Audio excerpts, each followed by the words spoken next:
자, 여기 영세율과 면세. 여기는 실기 목적하고 이론 목적으로 워낙 중요해요. 워낙. 145페이지 일단 비교하는 거. 잘 보셔야 돼요.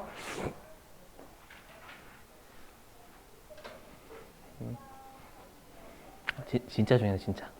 맨날 중요하다고 하지만.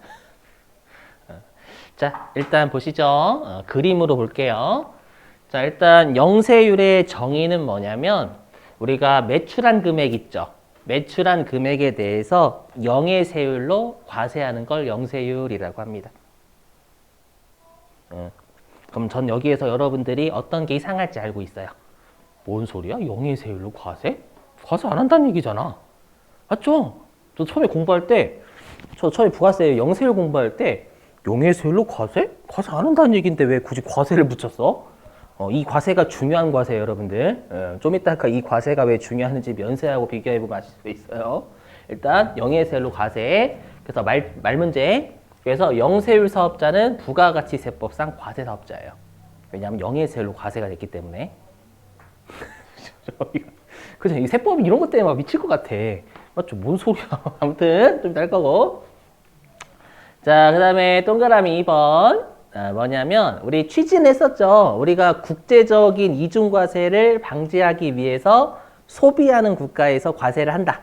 그럼 반대로 생산지국, 수출하는 국가에서 영해세율을 적용해서 부가가세 부담을 0으로 만들어준다.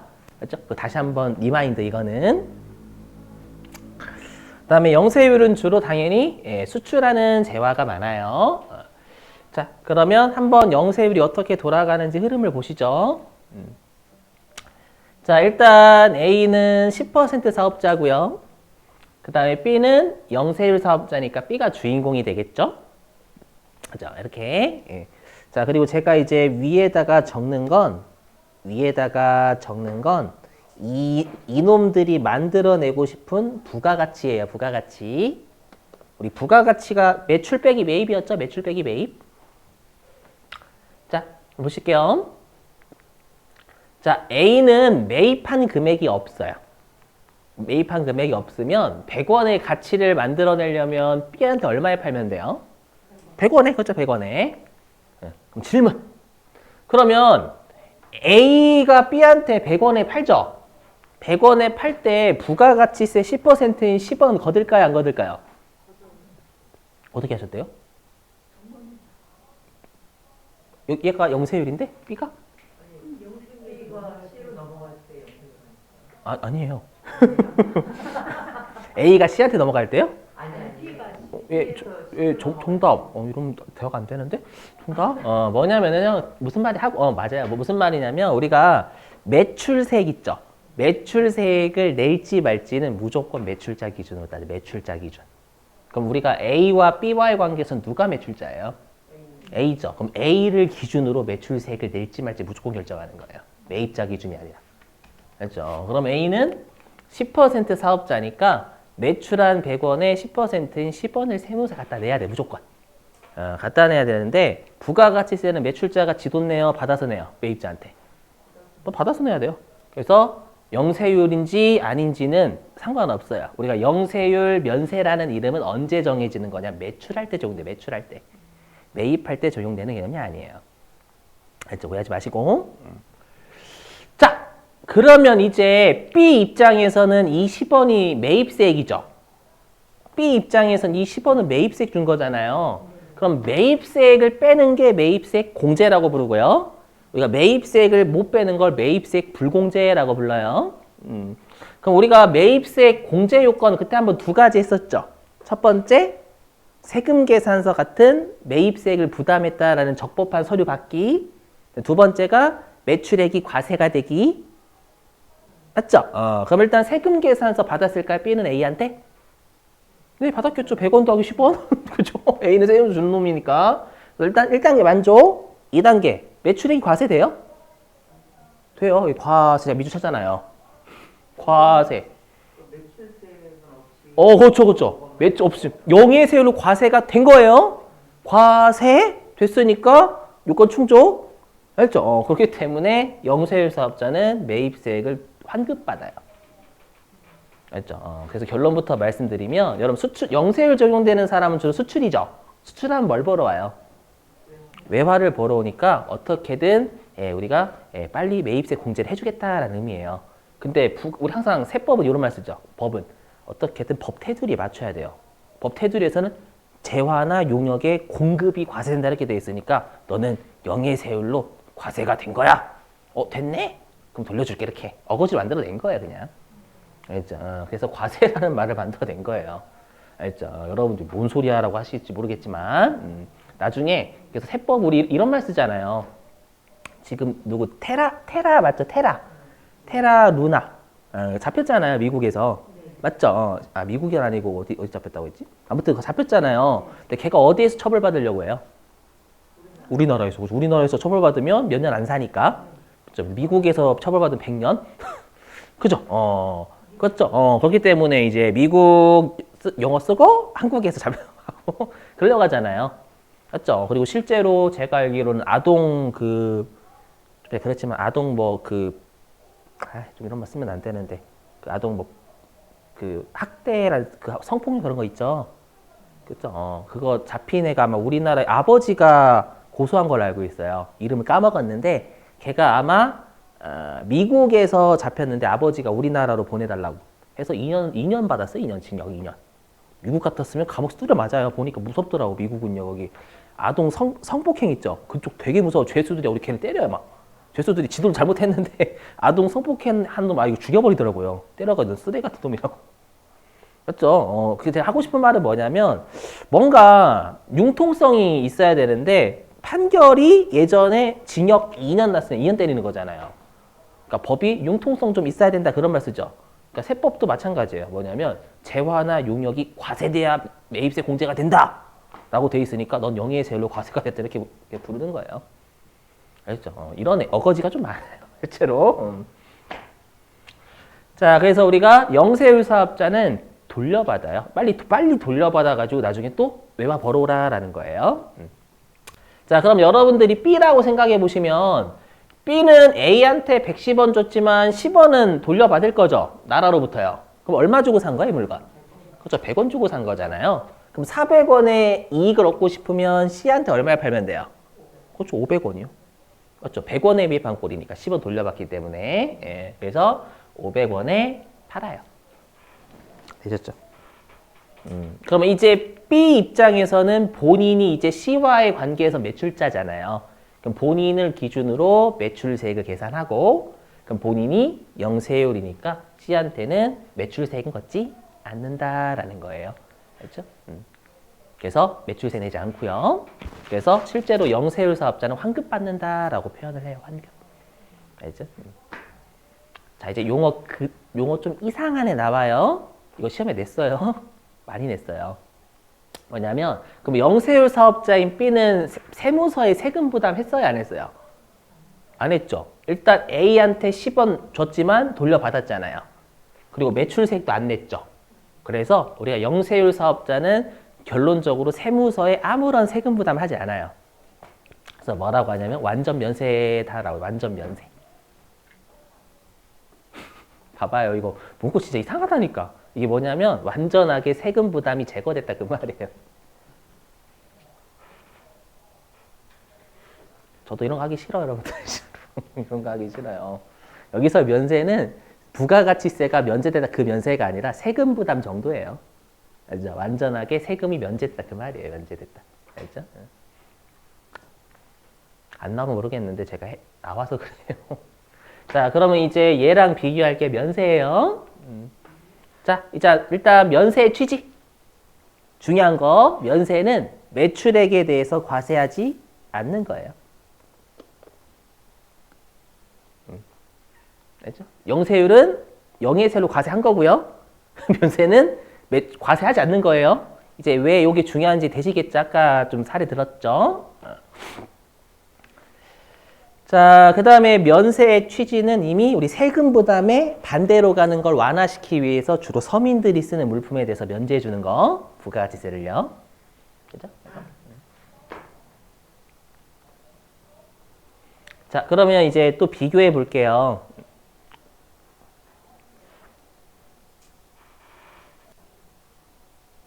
자, 이제 그림으로 따지면 B가 영세율 사업자에서 면세로 바뀌었어요. 그것만 달라요. 그것만. 차이 없어요. 영세율하고 면세만 달라진 거예요. 자, 그러면 우리가 A 입장에서는 B가 면세 사업자라고 하더라도 당연히 부가가치세를 똑같이 걷어요. 왜 그런지 되시겠죠? 우리가 매출세액을 낼지 말지는 무조건 매출자 기준이에요. 매출자 기준.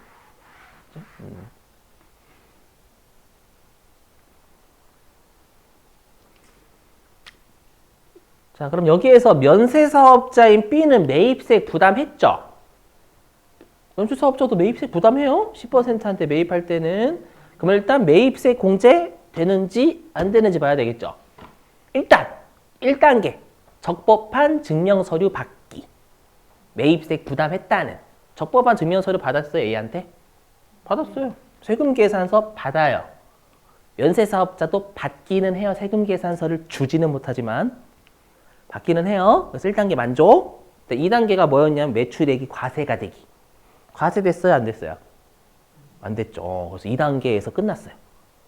엔드 요건이에요. 엔드 요건. 적법한 매입세 부담했다라는 적법한 서류 받기뿐만 아니라 매출액이 과세가 돼야 돼요. 근데 과세가 안 됐죠. 안 됐으니까 면세사업자의 매입세액은 불공제다라고 표현해요. 외우셔야 돼요. 알죠? 우리 왜냐하면 시험에 매입세액 불공제 5개밖에 없거든요. 그걸 외우셔야 되거든요, 여러분들. 그래서 첫 번째가 면세사업자의 매입세액은 불공제. 왜냐하면 과세사업에 쓰지 않으니까. 아셨죠? 그거 외우시고. 그럼 여러분들이 B라고 생각하시면 이 B는 이 물건 얼마 주고 산 거예요? B는 그러면? 그렇죠. B는 100원이 아니라 110원 주고 산 거예요. 왜냐면 10원 못 빼잖아요. 나라에서 10원 안 돌려줄 거야! 하니까 나 110원 주고 샀구나 라고 생각하겠죠. 알죠? 그래서 나중에 배우시겠지만 이렇게 매입세액이 공제가 안 되면 그 물건 가격만큼 더 들어가 있어요. 부가세가. 오케이? 자, 그러면 B는 110원 주고 매입한 꼴이잖아요. 그럼 400원의 가치를 만들어내려면 C한테 얼마에 팔아야 돼요? 510원에 팔아야 된다라는 거예요. 그래서 면세사업자는 본인이 매입세 공제받지 못한 걸 소비자한테 전가시켜요. 전가. 되시겠죠? 그리고 면세사업자는 당연히 이제 C한테 팔 때는 본인이 면세니까 부가세 걷지 않고요. 그럼 질문. 그러면 B 입장에서는 세무서에 부가가치세 부담을 했어요? 안 했어요? 세무서에. 아직은 안 했어요? 이 전체 거래를 놓고 보면 B는 세무서에 세금 부담했어요? 안 했어요? 10원 했어요. 왜요? A한테 10원 줘. 이건 B가 준 거 A한테 줘. 10원 줬는데 못 뺐죠. 못 뺐으니까 이 10원은 A가 냈지만 B가 낸 거예요. 물론 전가는 시켰지만 세금 부담을 세무서 했죠. 맞죠? 그래서 우리가 면세 제도를 뭐라고 하냐면 완전하게 세금 부담이 없어지진 않았죠. 그래서 불완전 면세다라고 불러. 불완전 면세.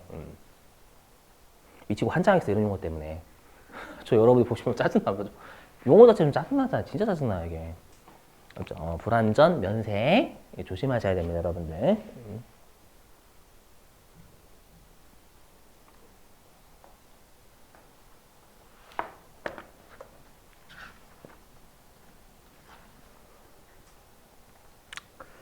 자, 이제 넘어가고요. 그래서 요거는 이제 영세율하고 면세 비교한 거고,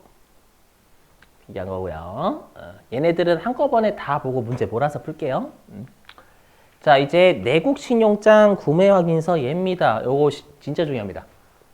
계속, 그러니까 이 파트는 다 중요해. 모든 게 다. 자, 내국 신용장 구매 확인서. 얘가 뭔지 이거는 세법에 있는 게 아니라 우리가 국제 무역 있죠. 무역거래에 있는 거예요. 무역거래에 있는 거. 자, 설명 좀 들어볼게요. 자, 보시죠.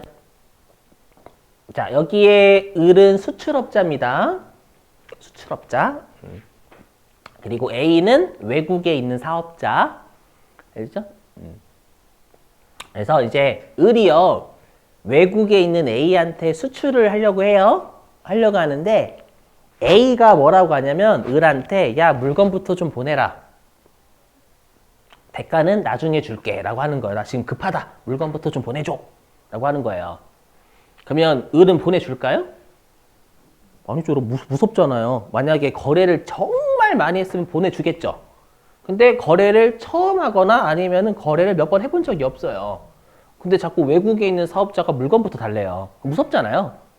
맞죠? 무섭기 때문에 우리가 국제거래에서는 어떤 걸 하냐면 이 수출업자 그러는 거예요. 야, A야, 내가 너 뭘 믿고 수출 물건부터 먼저 보내니 네가 혹시라도 내가 물건을 보내면 네가 대가를 제때 주겠다라는 보증 좀 서라 라고 요구를 한다라는 거예요. 여기까지는 이해되시겠어요? 그러면 가장 신뢰가 가는 보증은 누구의 보증이에요? 그렇죠. 은행의 보증, 아버지의 보증이 아니죠. 왜냐면 제가 가르치다 보면 보증 많이 나오면 대부분 아버지들이 많이 쓰시더라고요. 근데 거의 90% 어머니가 보증 쓴 걸 잘 본 적이 없어요. 왜 아버지예요, 아버지. 그렇죠. 아버지의 보증은 신뢰 안 가요. 맞죠. 그래서 은행의 보증이 신뢰가 가죠. 맞죠. 그래서 A 외국에 있는 수입업자하고 거래하는 은행이 있을 거 아니에요. 그 거래하는 은행이 있을 거예요. 은행에서 야, A가 혹시라도 대가를 안 주면 내가 대금을 줄 테니까 걱정하지 말고 물건부터 먼저 보내라고 하는 거예요. 맞죠? 그걸 말로 할까요? 야, 물건부터 보내. 들리니? 아니죠. 당연히 문서로야 남죠. 그래서 이렇게 우리가 지급 보증을 하는 서류 있죠. 그걸 우리가 신용장이라고 해요. 신용장. 신용장 줄여서 LC. 지급 보증을 하는 서류를 우리가 Letter of Credit. 발음 좀 골렸어요. 크레딧, 신용. 그 다음에 레터, 장부. 편지라는 뜻도 있죠. 장부라는 뜻. 신용을 보증하는 장부. 그렇죠? 자, 근데 여기에서 주인공은 을이 아니에요. 갑이에요, 갑. 뭐냐면 그럼 당연히 수출업자는 누구한테 납품을 받겠죠. 맞죠? 이게 현대차라고 하면 현대차한테 부품 같은 걸 우리가 공급하는 또 업체가 있을 거 아니에요. 맞죠? 그래서 갑이 요 수출업자인 을한테 원자재를 납품하는 업체래요. 수출 원자재. 그러면 갑 입장에서도 자꾸 을이 야 물건 좀 보내라 빨리 수출해야 돼. 물품부터 보내. 라고 하는 거예요. 그럼 갑 입장에서도 네, 얘가 대가를 줄지 안 줄지 무섭잖아요. 그래서 너도 지급 보증 좀 쓰라라는 거예요. 알죠? 그러면 요 을의 거래은행 있겠죠? 요 거래은행에서 이 외국에서 열린 신용장 있죠? 요 신용장을 가지고 요 A의 은행에서 요 A의 은행에 보증 받았잖아요. 그러면 이 보증을 받은 걸 가지고 어떻게 하냐면 여기에서 대가가 들어오면 뭐 은행이 주든 A가 주든 대가가 들어오면 그 대금 가지고 너한테 다시 그 원자재 대금을 치를게. 물건 보내줘 라고 하는 거예요. 알죠? 그럼 나중에 얘는 요 신용장 가지고 은행 찾아가면 돼요. 알죠? 물론 요게 돈 받아야 돼 얘가. 그럼 이거는 우리가 똑같이 신용장이죠. 신용장인데 이건 갑과 을, 국내 사업자들끼리의 신용장이죠. 수출업자한테 납품하는 업자와 수출업자와 주고받는 거. 맞죠? 이걸 우리가 내국 신용장이라 로컬 LC. 국내 내국. 알죠? 요게 내국 신용장. 알죠? 조심하실 게 내국 신용장 구매 확인서는 수출업자한테 납품하는 업자와 수출업자끼리 주고받는 지급 보증이에요. 알죠? 외국 사업자와 하는 걸 마스터 LC라고 부르고요. 마스터 LC. 알죠? 그럼 질문. 그러면 갑이 을한테 납품하는 원자재 있죠? 요거는 0% 영세율 받을까요? 10% 받을까요? 0%예요. 그러니까 여기 영세율 있겠죠. 네, 이거는 뭐 너무 여거지고. 자, 들어보실게요. 가끔씩 여러분들이 어떤 오해를 하시냐면 외국 놈한테 외국 놈? 외국 놈한테 물건을 팔면 0%고 국내 업자한테 팔면 10%다라고 알고 계세요. 일부는 맞고 일부는 틀려요. 뭐냐면 핵심은 내가 파는 물건이 소비가 어디에서 되냐가 핵심이에요. 그러면 요 갑의 원자재는 어디서 소비가 돼요? 외국에서 수출 물품으로 이어지잖아요. 외국에서 소비가 되니까 영세율을 받는다라는 거예요. 아셨죠? 당연히 을의 수출도 영세율이고 당연히 얘는 이건 우리가 알고 있는 상식이고 그렇죠? 영세율 받는다라는 거 이상하지 않으셔야 돼요, 여러분들. 그렇죠? 그래서 국내 거래냐, 국내 거래가 아니냐 그게 핵심이 아니에요. 누구 어디에서 소비가 되냐 핵심 어디에 소비가 되느냐, 그렇죠?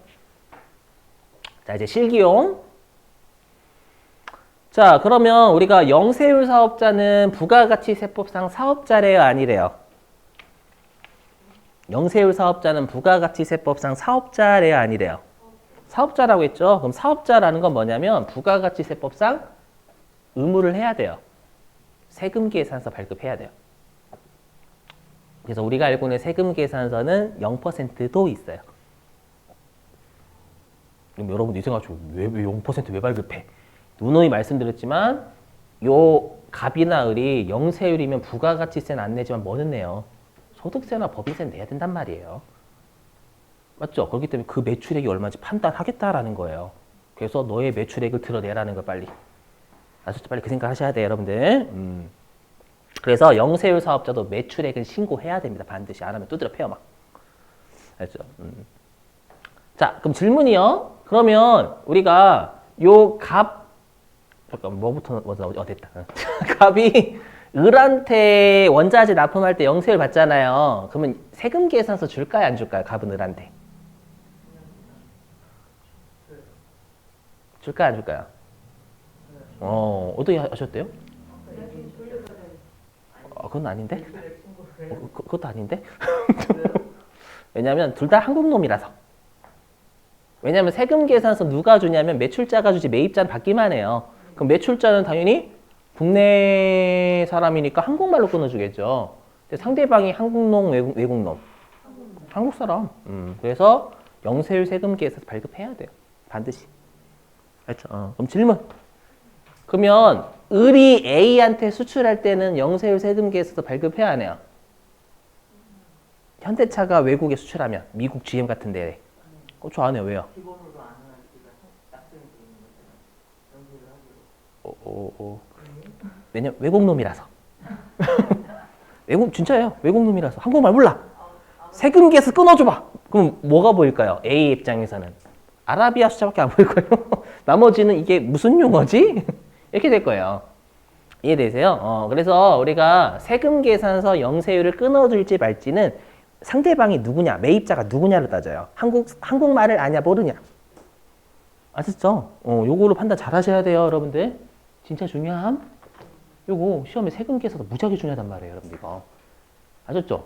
꼭 암기 이유하셨으면 많이 중요합니다. 나중에 우리 수출할 때도 세금 계산서 발행하는 수출, 아닌 수출을 별도로 입력해야 되거든요. 실기할 때.